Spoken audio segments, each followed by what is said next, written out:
Thanks very much for staying with us. Time now for Eye on Africa with me, Georgia Calvin-Smith. Tonight, the ICC lays down the groundwork for investigations into some of the atrocities of Sudan's brutal civil war.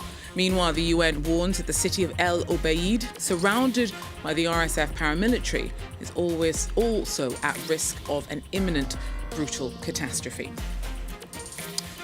Also, rights workers, developers, politicians and more are currently in Geneva for the AI for Good summit, looking at how to get the technology that is evolving at rapid speed to take more people, communities and societies along with it. I speak to Kato Stephen Mubiru, who's the creator of a AI lab that's developing algorithms for Africa in African languages.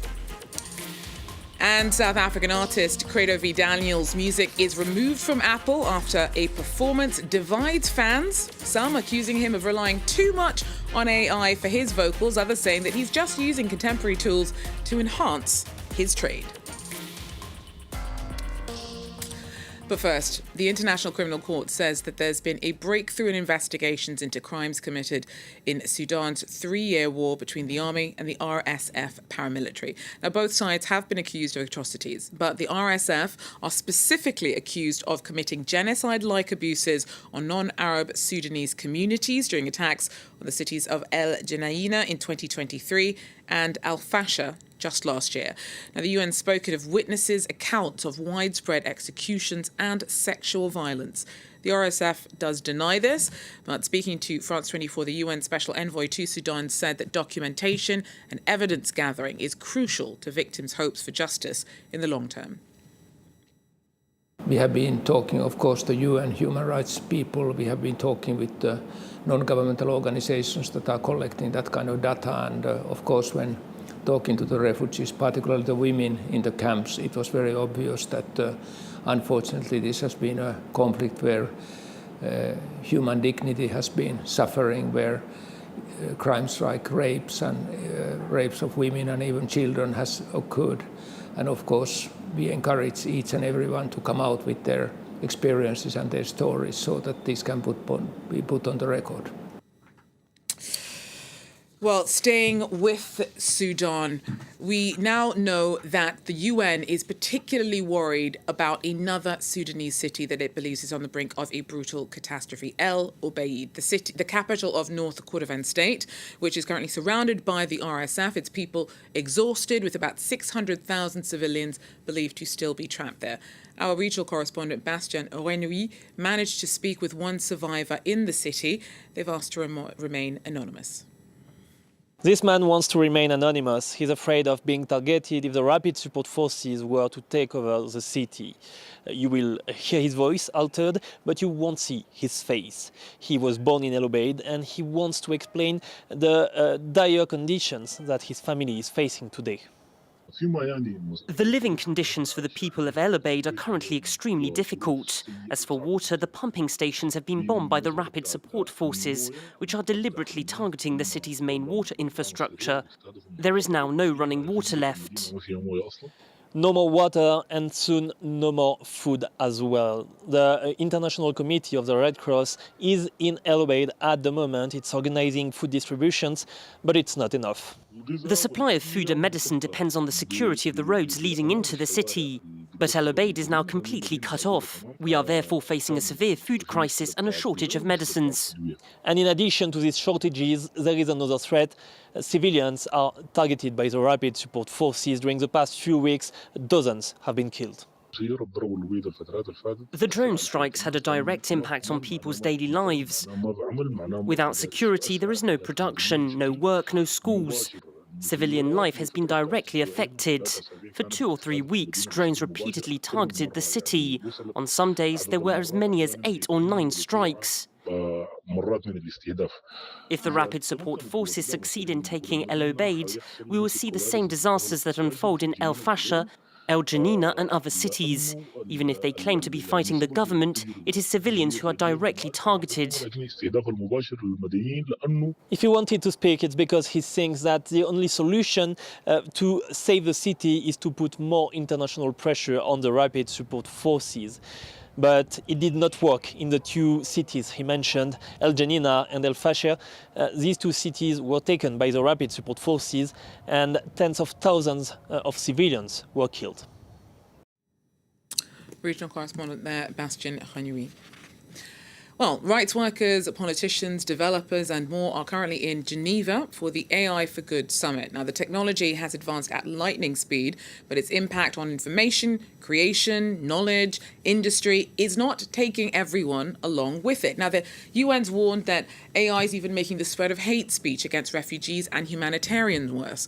And more widely, less well-off regions of the world are not benefiting from the value AI promises and delivers to some. So on top of that are worries about security, ethics, and data.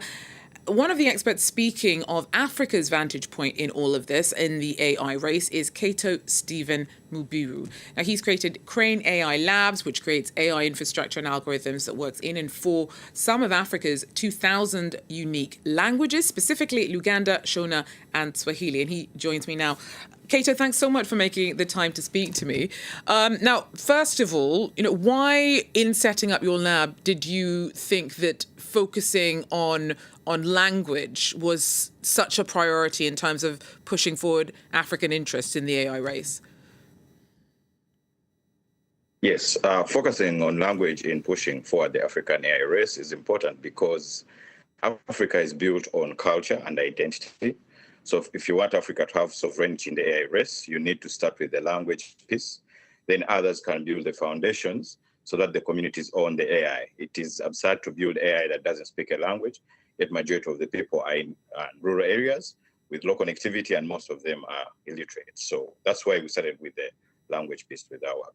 So what exactly does Crane AI's output do?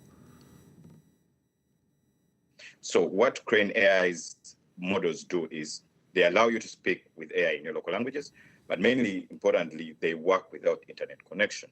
So you can have your Android phone, you download the model or an app without internet, wherever you are, you can talk to the model in your local language, whether it's voice or vision or text, and it can guide you for a use case, education, healthcare, or agriculture.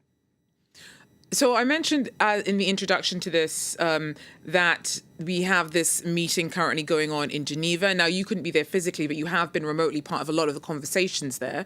So what have you been party to? What does AI for Good mean for Africa?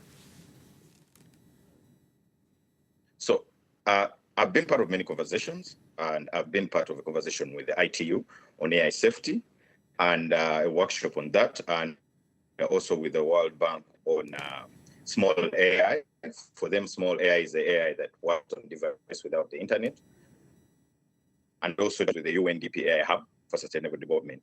So for Africa, AI for Good means AI in local languages, AI that works without internet connectivity on devices that Africans own, and AI that allows African startups and builders to participate without just importing the technology from outside Africa. So those are the discussions I've been part of.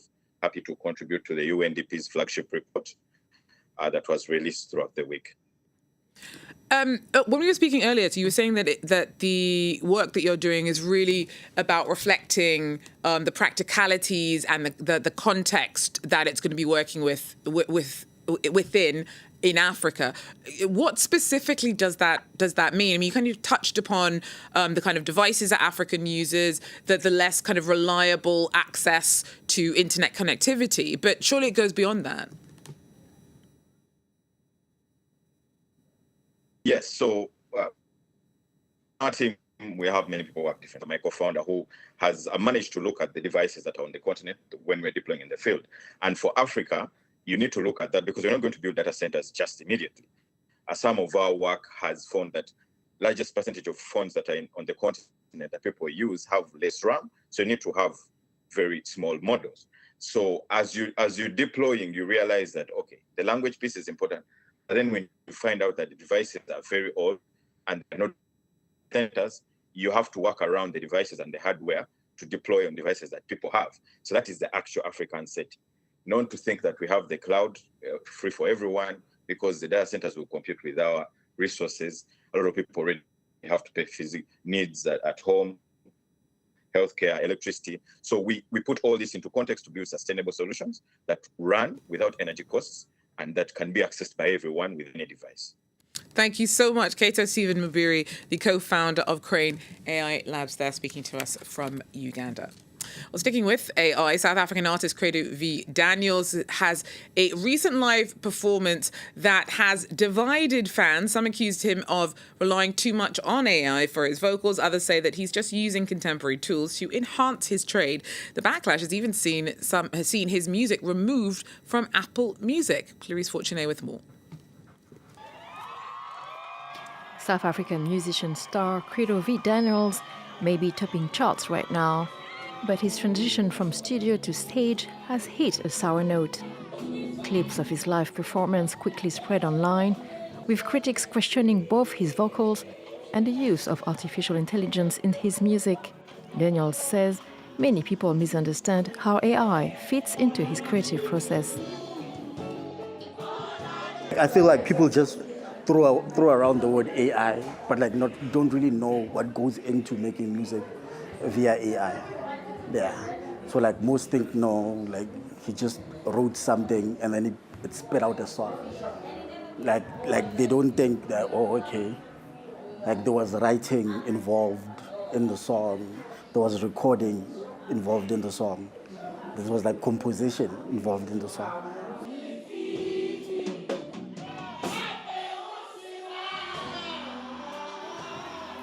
Backed by a live band, Daniels say AI complements his own work rather than replacing it. What you have to do is compose the song, play notes, record the main verse. Now, what I needed was a choir. I didn't have a choir. So what I did was record the backings and then change those backings into a choir. Still, his performance exposed the challenge of translating AI-assisted studio recordings to the stage. Some concert-goers believe the technology still has limitations when it comes to live shows, but others see AI as an inevitable part of music future. If we don't participate in the AI movement, we're going to be left behind. Because that's exactly where we're going. Yes. So with Credo, what he did is he can sing, he's a lyricist, he's a wordsmith, but he also embraces the technology to enhance his message. And for Daniels, AI is changing how music is made, not replacing the artist behind it.